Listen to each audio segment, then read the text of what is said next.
بسم الله الرحمن الرحيم. السلام عليكم ورحمة الله وبركاته.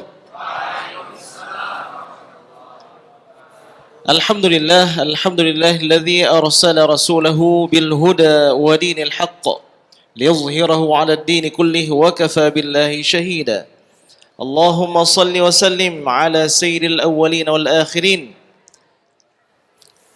إمام الأنبياء والمرسلين نبينا وحبيبنا محمد وعلى آله وصحبه أجمعين. صلوا على النبي محمد. Amma ba'd. Alhamdulillah, rahmat dari Allah Subhanahu wa taala. Pada malam yang berbahagia ini, bagi saya ini kesempatan yang pertama bisa mengisi di masjid TSM ini, TSM Bandung. Mudah-mudahan ada manfaat dan bertemu lagi dengan saudara-saudara seiman dan seaqidah, agar semakin banyak teman di hari akhirat di surga kelak. Amin ya rabbal alamin. Mungkin ada dari teman-teman yang tersembunyi, al-akhfiya, al-atqiya, yang lebih dulu masuk ke dalam surga. Ingatlah wajah-wajah kami ini, supaya sampaikan kepada Allah, ya Allah, kami pernah duduk dalam majlis ilmu di Masjid TSM Bandung, ya Allah. Kami tidak senang kecuali mereka juga masuk dalam surga. Allahumma amin.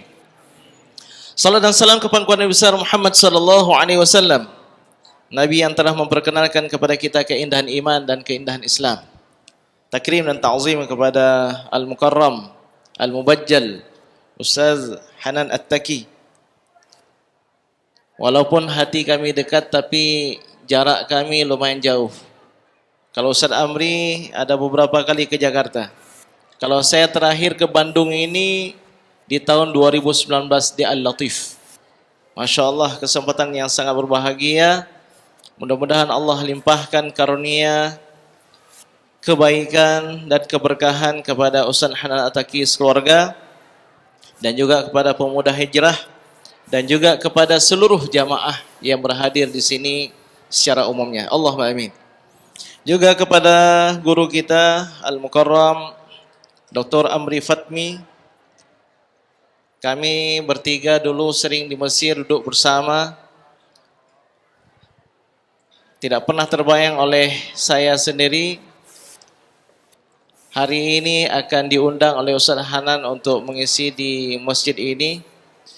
Kalau kata guru-guru mereka, Ustaz Hanan dan Ustaz Amri ini dua orang yang tidak pernah dibayangkan oleh siapapun di masa kecil mereka besarnya akan menjadi seperti ini. Masya Allah.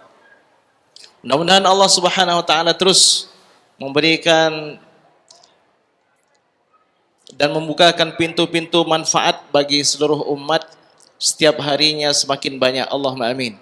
Begitu juga Ustaz Bilal Al-Qari yang sudah lama berkenalan via IG, tapi ketemunya malam ini, Masya Allah. Dan saudara-saudaraku, teman-teman sekalian dimuliakan oleh Allah Subhanahu wa ta'ala. Tadi Ustaz Hanan menyebutkan tentang iman dan taqwa. Iman sudah dijelaskan oleh Al-Mukarram Ustaz Amri Fatmi. Apa itu taqwa?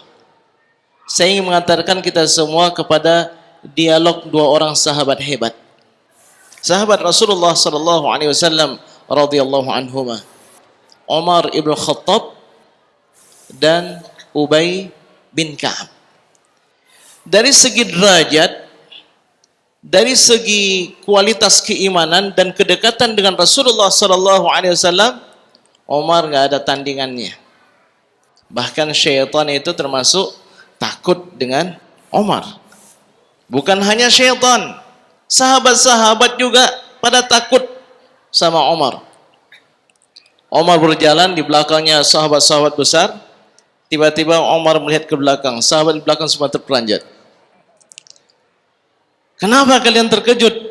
Kenapa kalian terperanjat? Ya Umar, mala'ta qulubana rahbah. Wahai Umar, kamu telah memenuhi hati kami dengan rasa takut.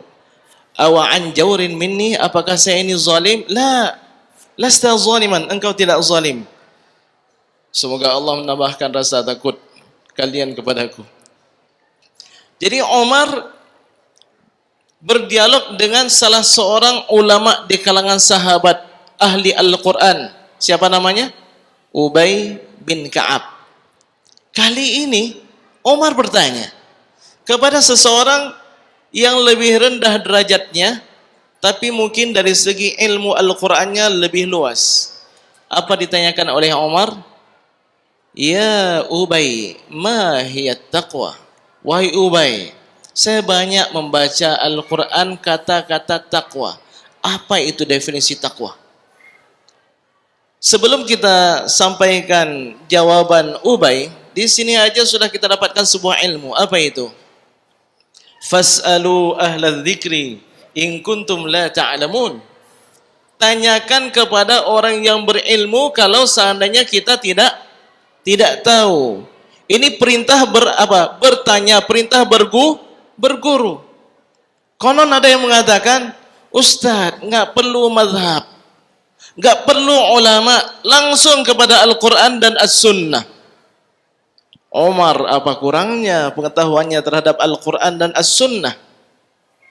Umar melihat ada kalanya mendengarkan secara langsung bagaimana malaikat Jibril membacakan ayat Al-Quran kepada Rasulullah sallallahu alaihi wasallam. Umar kurangnya apa?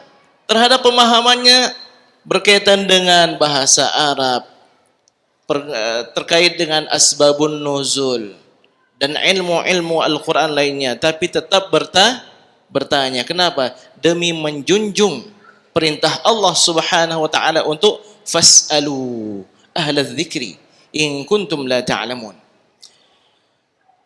Ya Ubay, ma hiya taqwa? Ubay bin Ka'ab melihat yang bertanya ini adalah sekaliber Umar, jawabannya bukan jawaban yang terlalu umum atau jawaban yang terlalu ilmiah dalam arti seperti mahasiswa di perkuliahan. Ubay bin Ka'ab mengatakan, Ya Amirul Mu'minin, ama sarakta tariqan dha syaukin? Pernahkah engkau melintasi jalan kecil yang penuh dengan duri? Naam, ya pernah. Madza fa'alta? Apa yang pernah engkau lakukan ketika engkau melintasi jalan yang kecil itu? Umar ibn Khattab radhiyallahu anhu mengatakan, syammartu wajtahadtu. Ketika aku melintasi jalan yang kecil itu, syammartu, aku gulung dengan bajuku, aku tarik jubahku. Wajtahadtu, dan aku bersungguh-sungguh agar jangan sampai kakiku atau tubuhku tersandung dengan duri-duri tersebut. Ubay bin Ka'ab mengatakan, Ya Amirul Mu'minin, tilka hiyat taqwa. Itulah dia taqwa, wahai Amirul Mu'minin. Pembicaraan yang singkat tapi syarat dengan makna, di dalamnya banyak sekali ilmu. Di antaranya apa? Bahwa hidup kita di dunia ini, kita hidup ini bukan seperti di hamparan permadani yang penuh dengan bunga dan haruman. Semuanya boleh, tidak. Tapi kita hidup di dunia ini bagaikan meniti jalan yang kecil. Sedikit tersilap, sedikit kita lalai, kita bisa tersandung dengan duri-duri tersebut. Apa maksudnya? Tadi Ustaz Hanan, imam, ketika melaksanakan salat Isya, beliau membaca surat Al-Mulk. Di ayat yang kedua, beliau membacakan firman Allah Subhanahu wa taala dalam hikmah penciptaan adanya kehidupan dan kematian. Alladzi khalaqal mauta wal hayata liyabluwakum. Tujuannya adalah untuk diuji. Ayyukum ahsanu amala. Siapa di antara kalian yang terbaik dalam melakukan amalannya.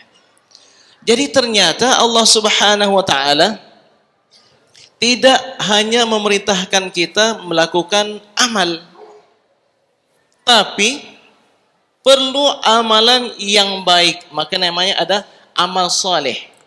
Apa itu saleh? Baik, layak, sesuai dengan sunnah Nabi SAW, sesuai dengan panduan yang diwariskan oleh Nabi SAW. Bukan hanya sekedar buat. شكرا يا ربي شكرا هديت قلبي شكرا